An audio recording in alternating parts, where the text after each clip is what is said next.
undercover redneck here.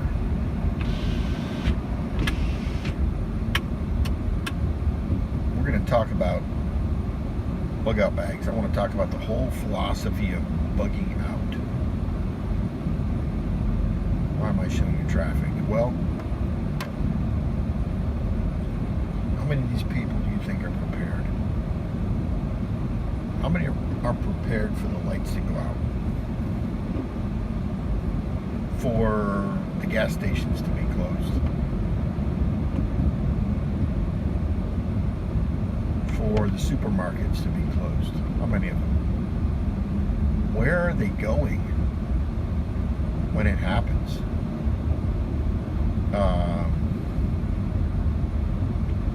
What do you think is going to happen? These people are going to become an angry mob. They're going to come to your house and they're going to say, "Give me your food."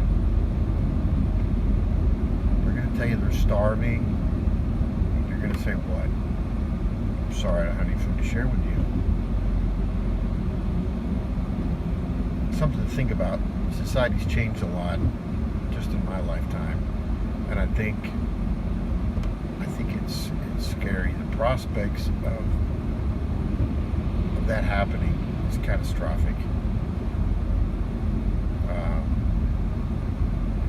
Am I saying we're going to get nuked by the Russians? No, maybe we could, maybe we will. I don't know.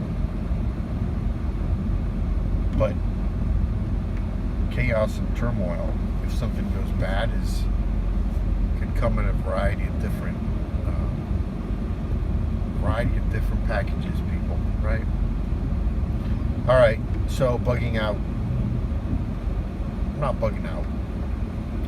I am going to stay in my home as long as I can when things go bad. I'm not going to put a backpack on and go run in the woods with my wife and kids. I'm not doing it. I'm staying in my house as long as I can until I am forced out. Once I'm forced out, then I'll go. And I'm prepared for that. I'm prepared to not be forced out. I'm prepared to repel borders. But I also, am old enough to be a realist and know that at some point I would be overwhelmed by numbers, sheer numbers. It's a possibility. At that point, it's time to leave. But the notion that, it's like a weekend thing, I can leave my home because it's getting hot there and I can go back at some point. For me, that's not realistic. That's not going to happen, okay? Not where I live. I live in the suburbs outside one of the biggest cities in the United States, Atlanta. And you know what? I mean, this idea that 72 hours, have enough food for 3 days. Look, you bug out, it's just what's on your back. And then this idea that, okay, I can walk to my bug out location in 3 days and I bring 3 days of food. Okay, cool. So what happens, here's a question for you. What happens when that 3-day hike turns into a 5-day hike? Or what happens when things go down and you have kids with you and you're bugging out? You take a 3-day hike in 3 days with children? I don't think so.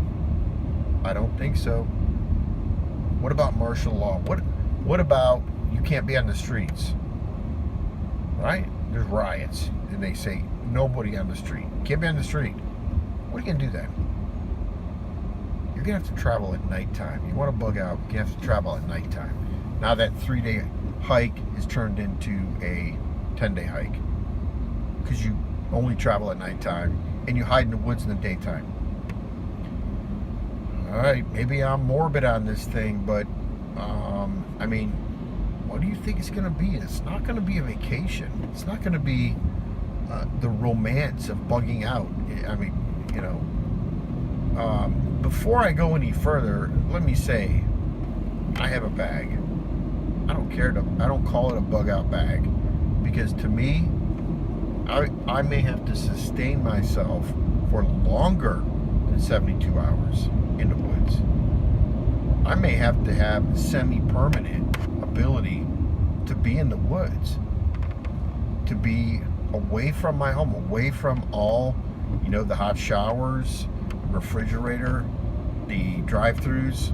I mean, something goes down, that stuff is gone, okay?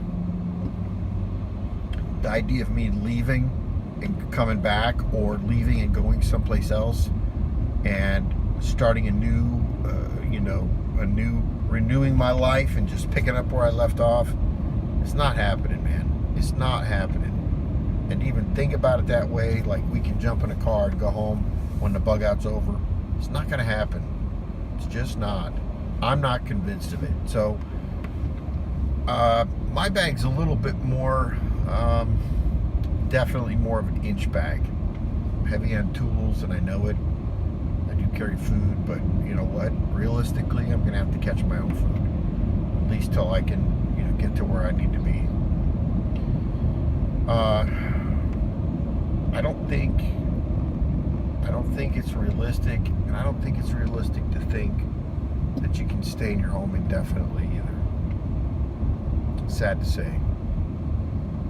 But for those reasons, I'm going to dig in. I'm going to stay where I'm at as long as I can until I'm forced out. At that point, I become a refugee, dude. It's no longer, me buying stuff on Amazon. It's living in the woods and creating a home in the woods somewhere.